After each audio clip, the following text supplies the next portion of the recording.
low carb keto diet, different versions of it, is safe and effective for diabetes reversal, weight loss, and is probably superior to most of the other diets that have been used for this purpose. So I knew it could work, even 27 years ago now. Because 2 of my patients did it. We've all kind of been taught and fostered in a drugs are the only treatment kind of world. So the training is not only, we didn't learn how to use nutrition, it's the only tool we have learned for chronic disease management is medications. So the idea that simply by changing the food, you could curtail the hunger and not have to worry about calories, it still is remarkable and unbelievable today. People don't believe it. They think they need a pill or a shot. The fact that a medical school would not address this is really kind of, I don't know, it's scandalous, really.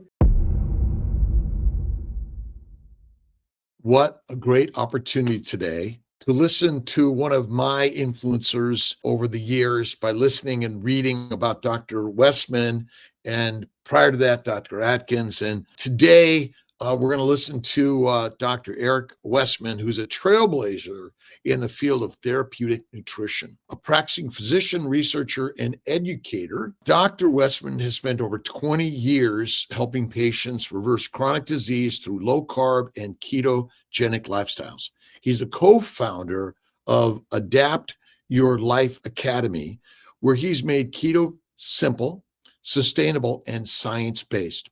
His journey includes groundbreaking research with Dr. Atkins himself, and today he's expanding his focus to include carnivore strategies for deeper healing. If you're ready to cut through the noise and hear from someone who's seen it all, Dr. Westman is your guide. I'm really, really excited to have Dr. Eric Westman here today and going to share his knowledge and experience in ketogenic lifestyle and talk about his past and present and his future in this area. Dr. Westman, hello and welcome.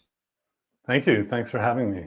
No, it's really my pleasure. Maybe you can tell us all a little bit what got you into medicine in the first place, and then maybe transition that into Dr. Atkins and your ketogenic lifestyle. Sure. I'll give you the couple minute version rather than the hour-long version. Well, I grew up the son of a doctor, and I always wanted to be a doctor. I think looking back, I maybe have the altruism gene or whatever. I don't know. I haven't had that tested, but so the trite essays I would send to medical school is, I wanted to help people, and people go, what a trite thing to say, but it's really true. And I got into medicine just because I was curious. I wanted to learn more. I wanted to, again, help people at the same time. I went into internal medicine. So this is, you go through medical school. That was at University of Wisconsin for me. And then internal medicine, I was at the University of Kentucky in Lexington. And I got a very clinical education as an internist. I was taught by attendings, many of whom were, at the end of their careers. So very hands-on internal medicine training taught me that we could fix things and that we couldn't fix things. And as I got into internal medicine research, which is education and then clinical trials, I went to Duke for advanced training in clinical trials and received a master's of health science, kind of a biometry, biostatistics kind of degree. It really was a license to do clinical research with knowledge of how to design clinical trials. So when 2 patients came to me, and so I was practicing at the Durham VA Medical Center, where I still am in Durham, and 2 patients lost over 50 pounds each. And I never really saw that happen in my patients then. This is the end of the 1990s. People just kept gaining weight. I would send them to my dietitians. Turns out they were using a low-fat, one-size-fits-all kind of thing. And so when 2 people came in having fixed it themselves, that piqued a little curiosity. I think you can blow off once, you blow off, ignore. You can kind of, well, that happens. That happens these days, oh, well, that's Dr. Westman's patient. Yeah, he lost 100 pounds, not eating carbs, but that doesn't happen all the time. It's like, but the second time they come through, then it's, oh, maybe this is real. But the thorny point, so I knew it could work even, 27 years ago now, because Wow. 2 of my patients did it, reading books. But the lingering question is, was it safe? And so we embarked on some clinical research, kind of like you would do for drug development. We did small studies, larger studies, randomized trials, and then people picked up the ball and have done randomized trials all over the world, showing that actually a low carb keto diet, different versions of it, is safe and effective for diabetes reversal, weight loss, and is probably superior to most of the other diets that have been used for this purpose. So what kind of got me interested is I knew it could work, but I was worried about the safety. And even today, the lingering concern doctors have is, what about the cholesterol? And so patients come into me, they feel great, lost 100 pounds, fixed their diabetes or off all their medicines, and then they're all worried about their cholesterol level. So now, I didn't really bargain that we'd be in this to kind of find a new normal range of things, and that I have to explain that, well, you're not eating carbs like all the people for whom they've tested the blood on, and you're not in that normal range anymore. But I think the fact that I didn't have my own kind of weight loss journey, my own personal experience to cloud my view, I think I've been able to kind of take in everyone's experiences. Now, tens of thousands of people have come through either online or in my office. And then just really kind of observing, and this is not harmful. It's not bad. I sure felt defensive 25 years ago when, what are you doing? And so I just kept marching along, getting more science, and then everyone else doing science. And 2 years ago, a textbook came out, which is kind of a sign that your body of knowledge has come to a turning point where you can actually have a textbook on it. And Professor Tim Noakes was the lead editor of that textbook, Ketogenic, the science behind therapeutic carbohydrate restriction for human health. I use that as show and tell in my office. So I guess the short story is I wanted to help people, and I found I could help people by changing food, which wasn't what I was taught in medical school. So I went beyond that. I did a year of internal medicine, but before I switched to OBGYN and then into reproductive endocrinology. And certainly none of us really were taught anything about nutrition, although I was or fat is bad. Probably right.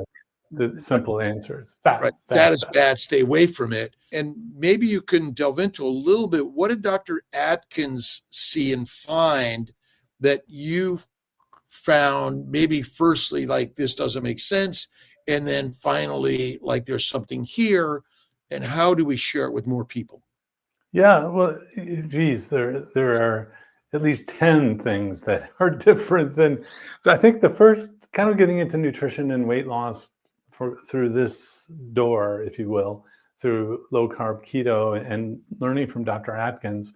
After those patients lost weight in my office, I wrote Dr. Atkins a letter, and he called back and invited me to his office in New York City. So I went up for a couple of days to visit, to see the clinic, and then asked him to do research. But so now that I look back, I kind of got the best diet on earth from learning from him and borrowing that. And I still use that list of foods that he developed in his office there. But the first thing that was different is that he didn't have to tell people to limit what they ate. He kind of had a twist and a smile, a smirk, saying, you can eat as much as you want. And that got portrayed as what a quack. Dietitians would start tearing their clothes apart, saying, what do you mean you can tell people to eat as much as they want?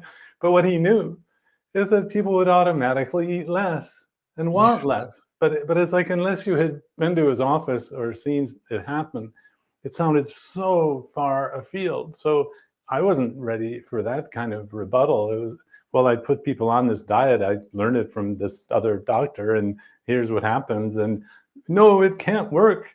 You didn't tell people to limit the calories. Well, but it did work. It's like I went into this not really knowing what the paradigm view used to be and how much that had to change. So Dr. Atkins wrote books along the way. He wrote a book called Dr. Atkins' Health Revolution, which became kind of my roadmap for what to study.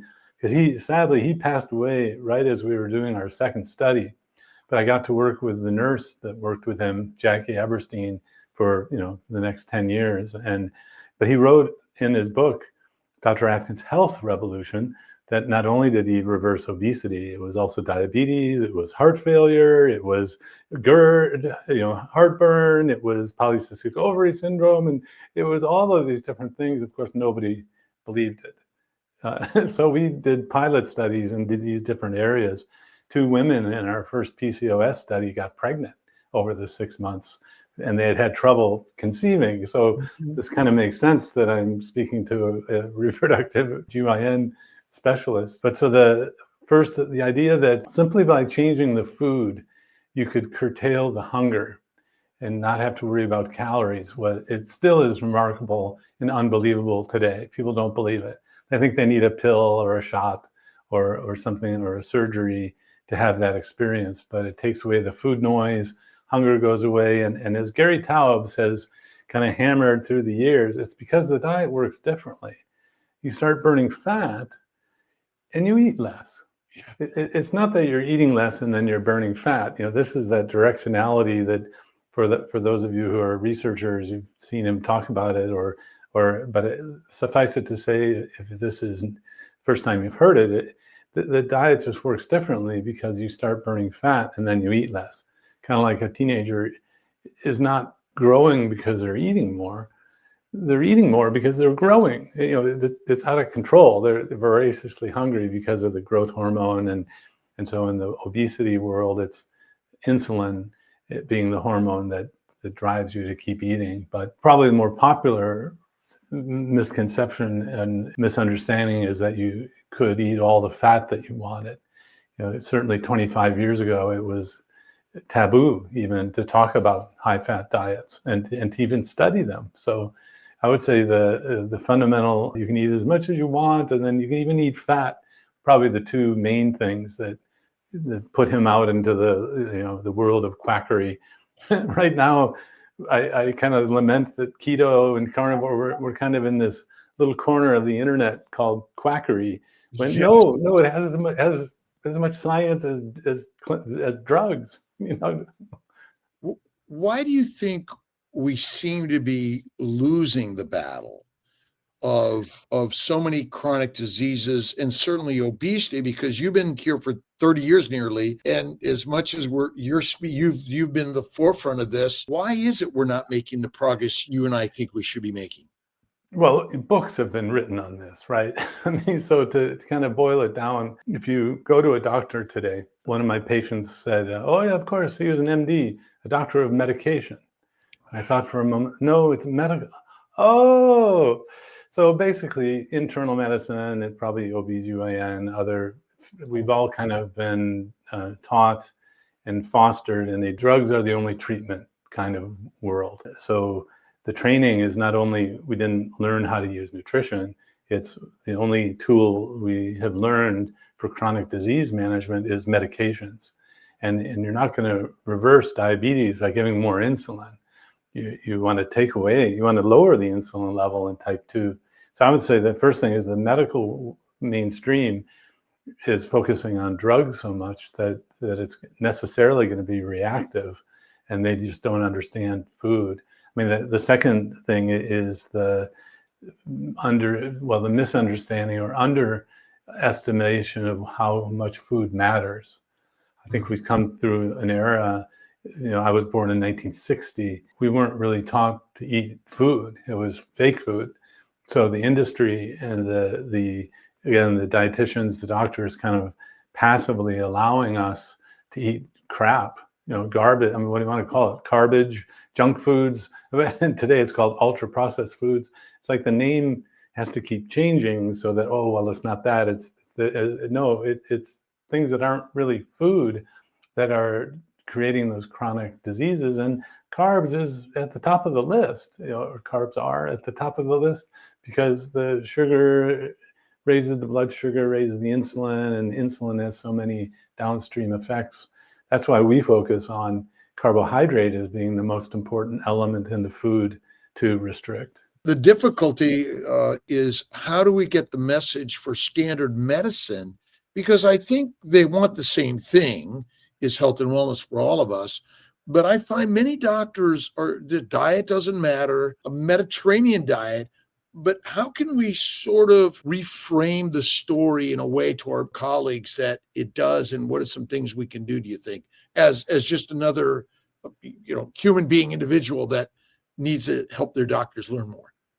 Yeah, well, I've stayed in academia. I've stayed at Duke for 35 years now. The last 25 being in the obesity, nutrition, low carb, keto, carnivore, whatever, changes the name over time in this space, and trying to change from within. But there has been very little interest, I have to say, within the system for learning another method. And it's not like the methods we have work. So I wouldn't be critical of the treatment of type 2 diabetes with insulin if it led to normal lives without complications, but it doesn't. And one of my patients who fell off, got back into carb eating with type 2 diabetes, came back to me only after he had his toe amputated. It took that level of, oh my God, maybe I do need to cut the carbs out. So if you're a doctor watching this, if you're happy at the end of the day going home that you've helped people, and no, most people are frustrated and doctors are getting depressed. And that's one reason I gravitated toward nutrition and weight loss as a field, as an inquiry of study and then teaching along the way, because you treat and fix so many things. Treating the root cause of diet and obesity, you don't need these medications for all of these things that grow up like weeds. Like you have a pill for the diabetes and then a shot. You have a pill for 2 or 3 pills for the high blood pressure. And so that's what I see my colleagues continuing to do, even 30 years after I trained.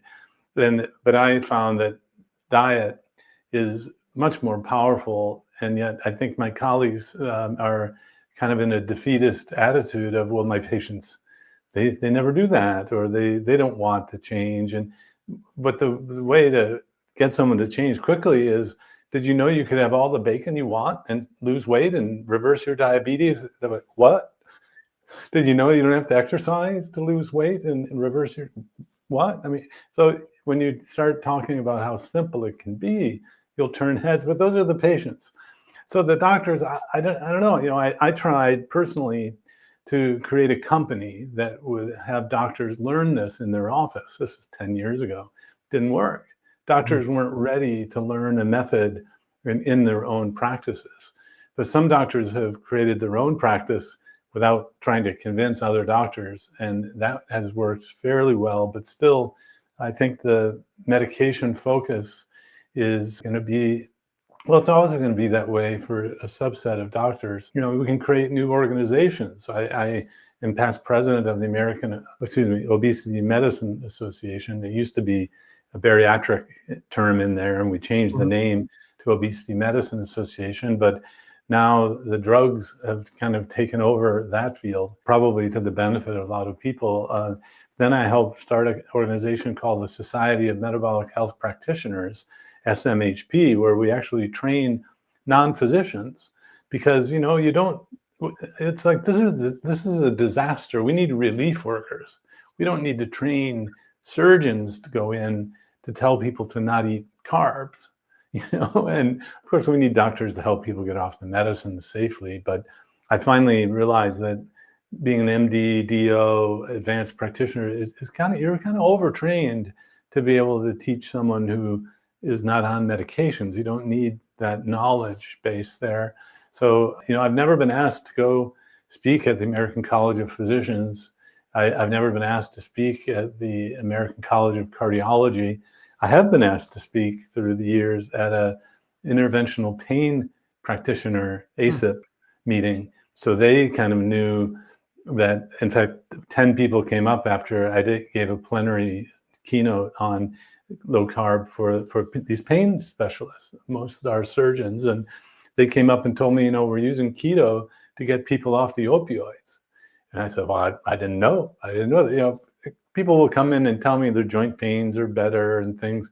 I didn't know that if you were at that extreme of pain where you're actually getting shots and on opioids, that shifting the diet could make such a big difference. But so, I'm happy to speak without even much fee. So, and that's probably a problem because they expect good information to cost something, right? Yeah. Anyway. In the years you've been sharing this amazing scientific advice that's been studied in randomization and you've seen the benefits, it seems to me like keto is going like this and carnivore is going like this. There seems to be a trajectory of all of this because of social media. And it seems to me that there are many non-MD DOs and Ps and PAs taking over, gaining knowledge for healthcare in this world that's different than ever before. Can you comment on how you're seeing it and what you're seeing the changes where each individual person is giving power and control understanding of healthcare? Yeah, well, still on the I think the age of the practitioner matters a lot. And so the older practitioner is going to have the bias of, the Atkins diet, that was quackery and all that. No, actually, Dr. Atkins I teach what he taught, and it's actually evidence-based, but I have to change the name because there's some baggage with that. The younger doctors now, though, I'm hopeful because our social media and podcasts and several that my colleague Will Yancey has been on, and he'll just talk about low carb and keto as just another option. And the more we can get on these podcasts and just say, hey, this is another way to do it, don't be worried about it. The younger practitioners, I hope, won't have the same baggage that we did and that we had to kind of dispel and shed off that concern. But the same for the individual. You may be dealing with the old baggage of, well, you're not supposed to eat butter, you're not supposed to have eggs, and why do they have that recommendation and you have this one? And best I can say it is that there are different ways to do it. You drive on the left-hand side of the road, you can drive on the right-hand side of the road. The rules are different. And I teach people what seems like driving on the left-hand side of the road in the US because they're used to the other way of doing it. And that was all kind of just my intuition until a paper came out from Stanford, secondary analysis by Dr. Aronica. She looked at the subset of people in the DietFits trial, that a big study that Stanford was doing, but a subset of people who really did super low carb and did super low fat. So it was kind of like the Atkins versus Ornish within this randomized trial, and the metabolic effects looked the same. And I've often suspected this because that's what I see in my patients. I just haven't seen it in head-to-head in clinical trials. And so we're actually getting the same or similar metabolic outcomes, just using different tactics. So it's just like, we're driving different cars. I mean, why get all bent out of shape if they tell you to drive one way and I'm doing, so I try to be diplomatic most of the time. Sometimes on the internet, it's better to just be, extreme and say they're wrong and all, but no, I think there's validity to all of these methods. The problem comes in when someone, a major influencer, says their way is the only way. And you got to be real suspicious of someone who says that. I gave a talk at the Public Health Collaboration of the UK in June, and it's going to be out on their YouTube channel soon, like in the next week or two. I just talked to Sam Feltham about that. So the Public Health Collaboration of the UK has a web presence and doing programs, and also has a meeting every year. The title of my talk is The Fad That Never Fades. And basically what we're seeing is that the name is changing. So keto and carnivore are kissing cousins. Yep. Metabolically, it's really the same thing. Oh, no, it's not the same. It's like, wait a minute. It's very similar metabolic. Oh, no, it can't be. And people are, poking their eyes. Oh, come on. So even LCHF, low carb, high fat, even paleo. Oh, no, we're not doing paleo. So that it's almost like I used to help people quit smoking years ago in my first clinical trial life. And some smokers are like, oh, brand loyal. It's like, no, that's not my brand. I need this one and that one. and then other people will smoke anything, so it's almost like that, even that name out there. But I think there's probably no one has outed or found the smoking gun, but I think there's some active noise being put into the internet environment to keep people away from diets that work so well, so easily, that, I mean, I don't think it's competitive right now with drugs, but eventually it could be. I mean, if everyone just didn't eat carbs, there'd be no diabetes, there'd be no obesity. And what are we going to do after that? Do you think the movement to teach? Oh, we'll all be healthy and eat great food. And we'd find there's always something else to fill a void. That is absolutely true. Tell us a little bit about your coaching courses, your ability to help just everyone gain the knowledge for themselves. Well, I've been working at Duke in a clinic, and it's a internal medicine, obesity medicine clinic. People get an appointment, come in, insurance pay. That's the model I've been in now for 17 years. I was approached by an entrepreneur and a health nut, my business partner now, and he said, Doc, how many people have you helped? Now, well, I've helped 8,000 people over the last, 10 years. And he kind of just smiled and said, what if you could teach 8,000 people in a month? Have you heard of the internet? And I went, well, yes.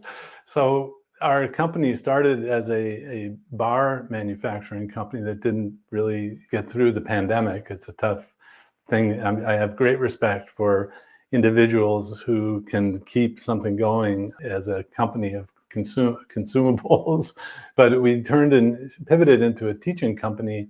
And so I taught more people online this year than I've seen in the clinic over the last 3 years. Wow.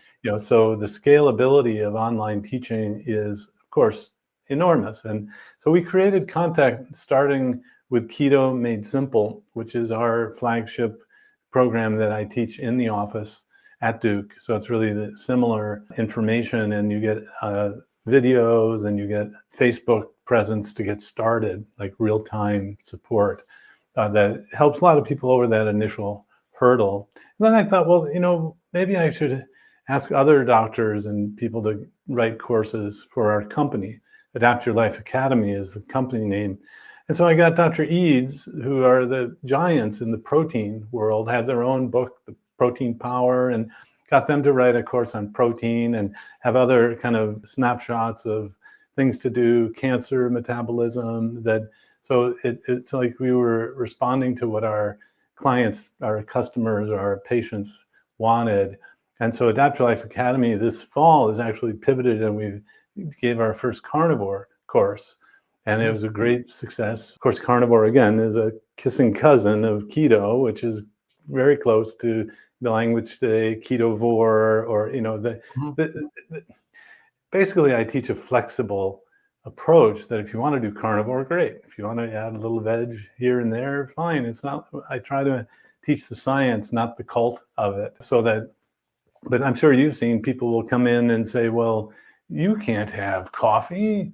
Lions don't drink coffee. And they, well, wait a sec, you can get some coffee. So it doesn't, there's so many versions now that I think our method of just teaching the basic fundamentals, keep the carbs really low, minimize the veg if you want. And I am impressed that I can get an added medical level effect in some people if I take them from keto, where they're getting like 2 cups of greens, 1 cup of non-starchy vegetable, taking that away. There seems to be an added anti-inflammatory component there. Not for everyone, and I'm not saying that this is for everyone, but that's kind of what got me to do this course, is that, yes, the names change, and yet this isn't much different than Atkins induction, which was the language, well, even today in their book. But I have to say, the Atkins company bought into net carbs as the construct for their products and all. And I teach total carbs. So, and then if you're doing carnivore, you don't have to worry about that at all, because you're just not eating carbs. For those new to this idea, when we use carbohydrates, something from a plant versus an animal product. Do you think that there is any particular carb you'd say, hey, stay away from that, or that one's a little more okay? Yeah, so when you think, it depends. So when you're thinking of carbohydrates in terms of blood glucose metabolism and diabetes, pre-diabetes, I think it really just boils down to the number of total grams of carbohydrate in whatever you're looking at. One of my patients came in once and said, well, here, 10 jelly beans. And I said, well, and he said, well, that's only 10 carbs. And you said under 20. And I thought, well, it's probably going to work. And it did. But I don't recommend that, because often, well, like me, I would eat the whole bag of jelly beans. I can't have 10. But so I think when it comes to blood sugar, diabetes reversal, obesity, the total grams of carbs, and you can line up the vegetables and the greens, but generally the ones on my list are way at the bottom of the glycemic index measurement. I mean, so it's asparagus, broccoli, Brussels sprouts, cauliflower. These are the workhorse vegetables, the ABCs. But then if you're talking about other illnesses, I think the type of carb may matter. For example, the nightshade vegetables, so that the tomato, potato, eggplant, tobacco, these can be inflammatory for arthritis. It's kind of been an alternative medicine thing to drop the nightshades. And yet my rheumatologist colleagues would rather just say, don't worry about that, take my shot. They would take the shot for the biologic that cuts out so much inflammation that you might even get cancer down the road. I mean, so some of the drugs that my colleagues use in internal medicine today are harsh. I mean, they have significant side effects down the road. So, of course, gluten, if you were gluten sensitive, you might unknowingly just go to gluten-free things, and when they really haven't lowered the carbs at all. So on a carnivore keto diet, of course, it's gluten-free, so you don't have to worry about that. But someone recently said they were doing a gluten-free diet and they hadn't lost weight because they weren't paying attention to the carbohydrates in the diet. Of course, the FODMAP diet is the darling diet of the GI world. It's no simple sugars. Well, carnivore and keto, it's a FODMAP-free diet as well. So looking now back through the lens of lots of different ways of saying things, I've been teaching the granddaddy elimination diet, for the last 20 years, and that's, keto carnivore. That basically, even if you stick to real foods, you're cutting out the artificial dyes. The preservatives are minimized, and yet, I don't necessarily think you have to be so pure that you have to always have super clean organic food. Working in a clinic in Durham, North Carolina, just about everyone eats at fast food restaurants. I mean, I had to come up with a way to navigate this. That and chocolate, you have to get some chocolate in there for some people. But when this young man came back to me losing 100 pounds eating at McDonald's over the course of the year, it got me thinking. I mean, and even then, the different ways that can work is what I like to teach, so that someone comes in, well, so-and-so says, I said, well, you can do that, or you can do that. What does your body tell you? Someone says I can only eat once a day, but are you hungry? Yeah, it's hard for me. I can't do it. Well, then don't do that. Then eat multiple. So the method I learned was kind of a flexible one, where when and you eat is less important than what you eat. So according to Atkins and what you've been sharing, the number of meals isn't quite as important as what you're eating, because there really was no fasting. I remember I don't remember fasting ever being a part of Atkins' regimen. No, but see, you didn't have to teach it. It happened automatically. Yeah. That's that first thing I mentioned, that you teach people this list of foods, they just don't eat much. You tell them eat as much as you want, and they don't eat as much. They're eating all they want. So the little play on the words is you're not going to want much. Yeah. So there may be some nuance, but show me a study in the context of low carb and keto. I'll pay attention to it. We have so many other studies in different carb eating contexts that I think it's hard to extrapolate. So for example, the NIH group that studies intermittent fasting feeds people carbs once a day. And it doesn't work well because because they're hungry the rest of the day. So they got results, but they were statistically significant, but they weren't clinically significant. You know, if I don't get 1 to 2 pounds of weight loss a week, so like 4 to 8 per month in a clinic, people aren't coming back. I mean, they'll go somewhere else. Is there a place for the medications much in this world of low carb carnivore, do you think, for some people? Absolutely. Yeah. So remember, we're in a video like this, we're talking about a wide range of people, right? Yep. So the minimally affected folks, gosh, don't take one of these shots. We don't know a whole lot about them, and diet changes are so much less risky. You don't even have to pay for it, And then there are even pills you can use, but let's just say any medicine.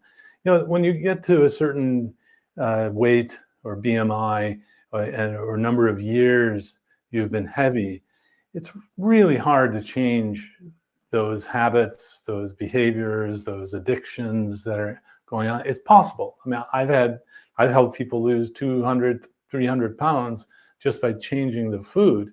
But in fact, I have a fellow who's active in my office. He's 21 years old.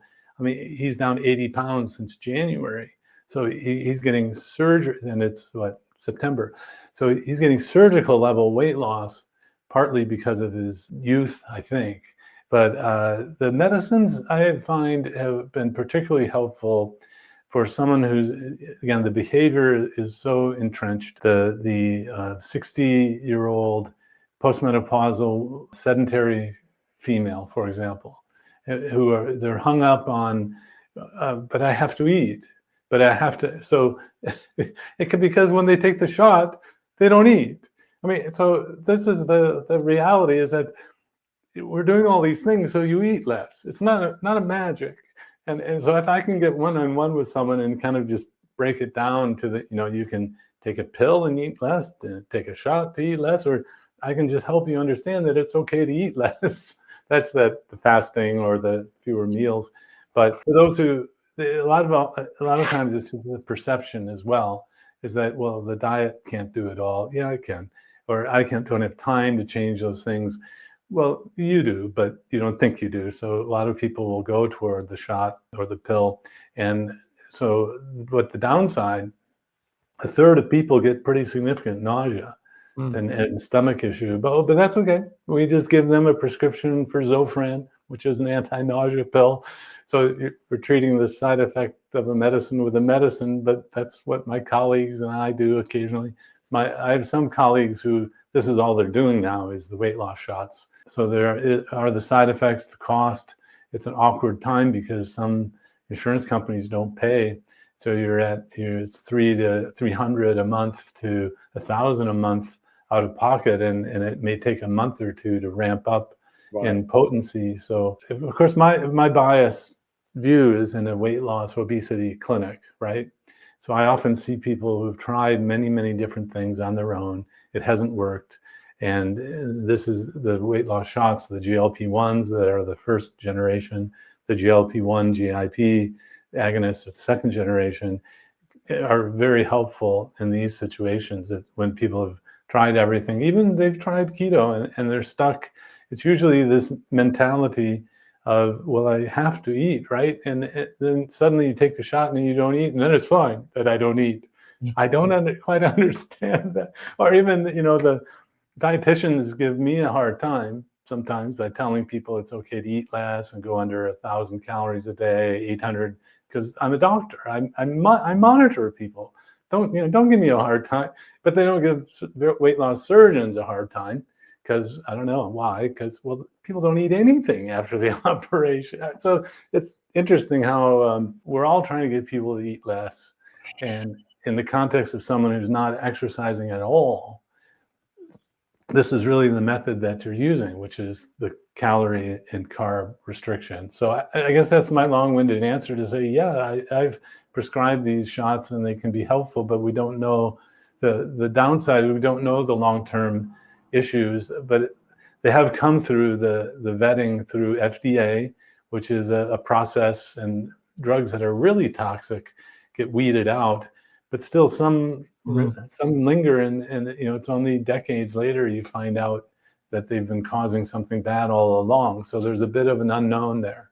Obesity is still a major area of human experience that's judged against. This tremendous amount of discrimination over people's sizes. And we're living in a world of such marketing and abundance. It's sort of, if you're an alcoholic or drug addict, but you live in a place where there's alcohol and drugs everywhere, what do you do?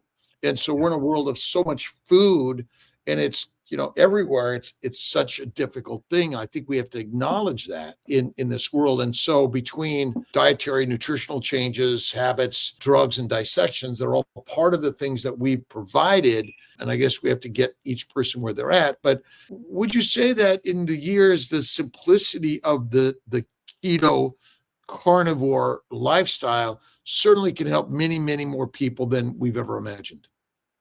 Oh, yeah. In fact, the studies are now being done where they're looking at people who have no health problem at all. Is it better to be keto than non-keto? And the early precincts are, yeah, it might be. So it might even be the healthier to begin an early life in keto. And then you never develop any of these chronic medical problems. And the longevity markers, of course, it's a short-term study with all those limitations, but they look really good. People eat less because they don't need as much, and they have a little bit of ketones around, which is still one of those untested, unproven, yet very possibly helpful molecules that if you have some ketones around, you might get extra anti-inflammatory effects, extra anti-aging effects. So I think this could be helpful I think this is healthy eating for anyone. I have no problem for anybody not eating carbs. If there's a metabolic issue, like a serious issue where someone can't burn fat, because that's what happens, you turn to fat burning instead of the carbs, those folks can't get out of the uterus. They will either miscarry or not do well in childhood. You have to burn fat in order to develop your brain. And so I'm even wondering now if we're creating more problems than we know. There's a signal, one of these long-term errors in metabolism called McArdle syndrome, or disease, where they can't store glycogen, they can't store sugar in the muscle. People in their 30s and 40s with this problem did keto, carnivore, low carb, and they found they could walk up mountains when before they could walk 50 feet and pretend their shoe was untied. They were exhausted. Some people even got rhabdomyolysis, or serious muscle breakdown, by just running to catch the train, for example. So when you shift your muscle to fat burning as the primary fuel, you don't need to store much glycogen.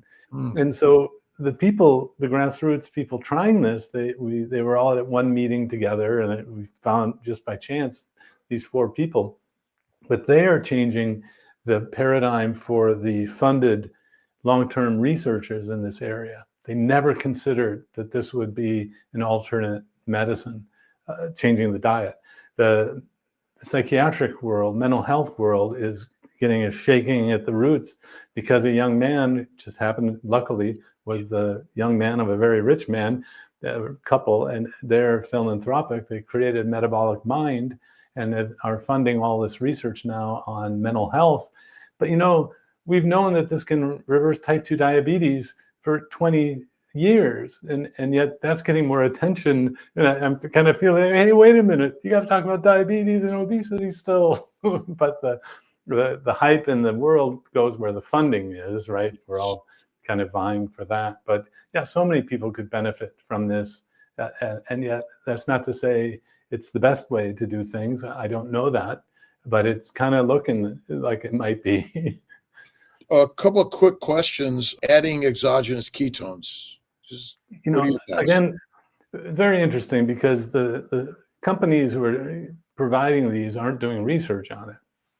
or very limited amount. So they're not going through FDA approval, which would mean we can just sit back and they'll do all these clinical trials to show that it's safe and effective. No, so those hit the market without that kind of vetting. And the companies basically said, well, there's a perceived benefit. People are buying it. And well, I mean, as a doctor, I need a little more certainty about the risks. And so I haven't seen very few studies with exogenous ketones where you can drink. But the science has come to the point now where they're very tolerable. So you can be taking extra ketones, measuring ketones, and this is kind of still, I don't have the confidence to know that that's necessarily a good thing to do beyond not doing it. If you want to do it, I think it's great to keep you on track, for example. But is there demonstrated more benefit with a ketone level of 2 than 1 for diabetes, weight loss, for any? No, not really. Although there's a signal, and yet, see, people may want to see what they want to see. It happens in research too.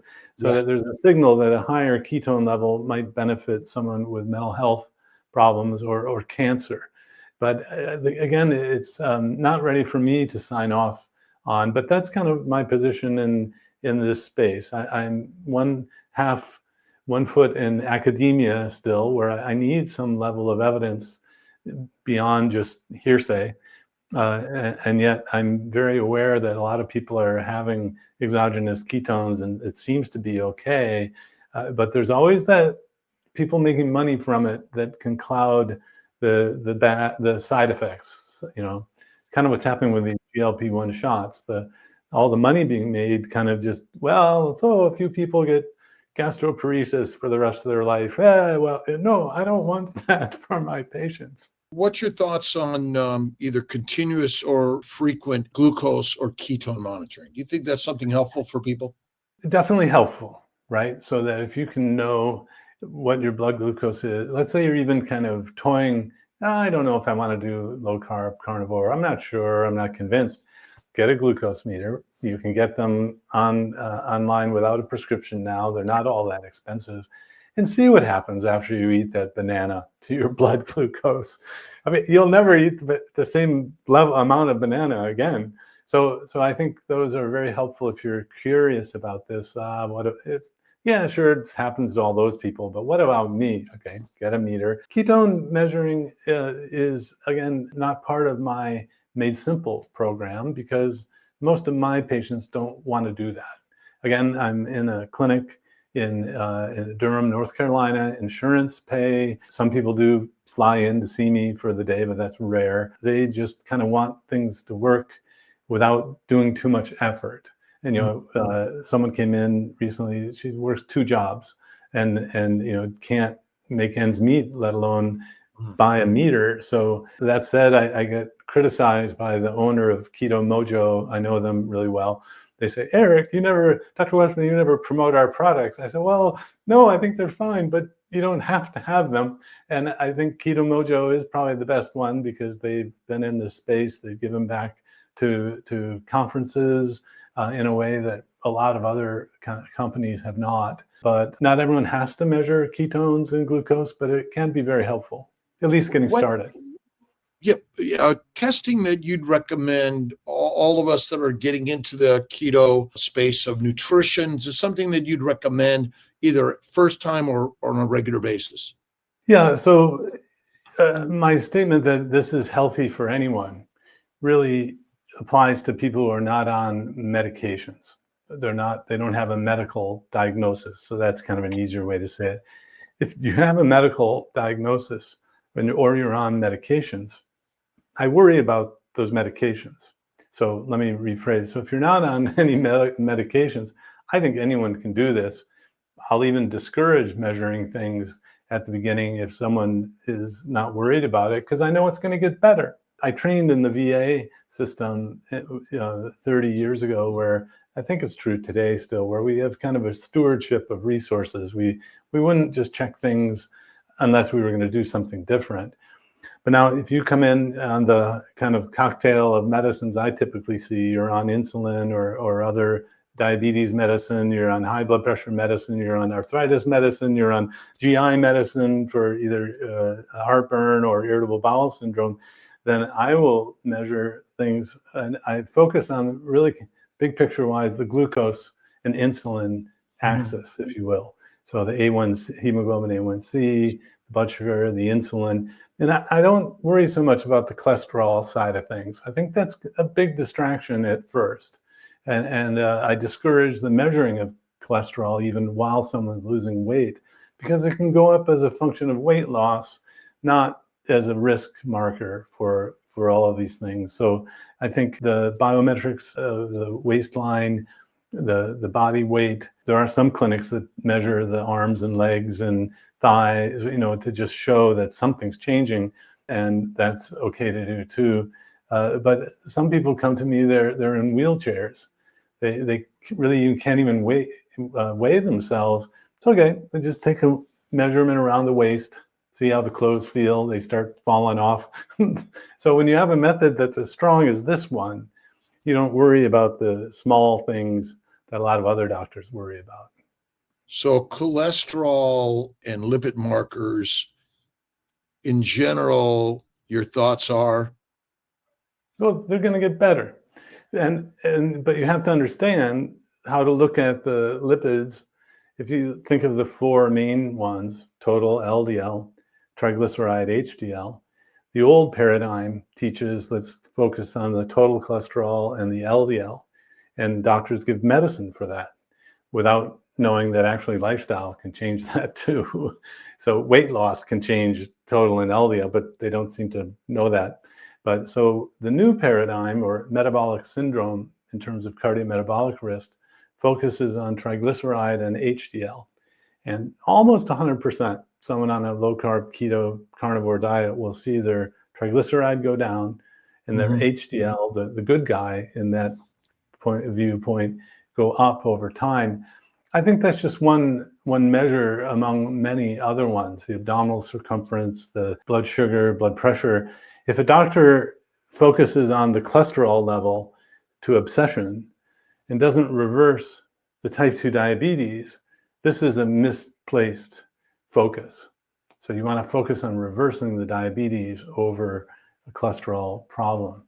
Mindset in the community. Maybe you could just give a little sort of thoughts on how important our overall mindset is in the community connection to improve our health and wellness. Yeah, I think it's underrated, underestimated. I think the community is really important. And I've helped people in a clinic where sometimes they're using me as the community. I mean, like, so some people will want to come in more frequently and just touch base. And often it's the addiction that's doing that. And Dr. Vera Tarman, who is one of the addiction specialists around, says, well, of course, in addiction, you have to be in a group. You have to be in a community. So if you're struggling, like most of us, with some level of carb and sugar addiction, you need to be in that group, at least to get started over the hurdles that we all see first at the beginning. Redesigning nutrition in medical schools or in any of the traditional healthcare schools. Any thoughts on that? And what is the one book we should all read? Well, it's necessary. We need some sort of nutrition training. Does it matter what we put in a car, gas-wise? Does it matter what a person eats for human health? The fact that a medical school would not address this is really kind of, I don't know, it's scandalous, really. I mean, would you think, so anyway, one book? So I think there are a bunch of books. In fact, one of the, so I think you need to know, I think medical students should know, or grad students, the history of peoples over time. So what was the health like in people in different areas of the world, even reading from experiences of different peoples, but then also the metabolism is what's key. So, in biochemistry, we should be teaching that you can run your body on sugar or fat. Here's how you do it. It's either Krebs cycle, TCA cycle, or glycolysis. I mean, it's your choice. It's not right or wrong. And then the idea that there are many ways that can be healthy, is really important. There's a field that I'm kind of watching at a distance. It's culinary medicine, and well, oh, sounds great. Doctors learn to cook. We teach people how to cook. Well, they've kind of bought into the idea that the Mediterranean diet's best, and I'm not convinced of that. But so you can't just teach people how to cook one way. So anyway, I think just having someone in medical school wear a CGM to see the continuous glucose monitor. And this has been done in a brief publication by Nick Norwitz at Harvard. He had a pilot program where students wore the glucose monitor, and I mean, they were shocked that the typical pizza they ate raised their blood sugar like that. So I think some sort of experiences where you're showing the effect of nutrition on the metabolism would be really important. I hope that's helping, that it's changing. I've had a few nibbles here and there from universities, but that's a slow process. And a plug of your Simplicity education. Would you mention that for those listening? Yeah, so I learned a method that's putting all the food on one sheet of paper. And I use that in the clinic at Duke. And in Adapt Your Life Academy, my teaching company, we teach based on that one sheet of food. You don't have to know anything about metabolism. It's kind of like, you go to the car mechanic. Do you really want to know what they fixed? This and that. No, so we just teach you what you need to do. If you want to learn the details of how it works, it's great. And it's not that we came up with this method. We studied it, we published papers on it, and now we want to give that information to as many people as possible. Any other comments before we sign off today?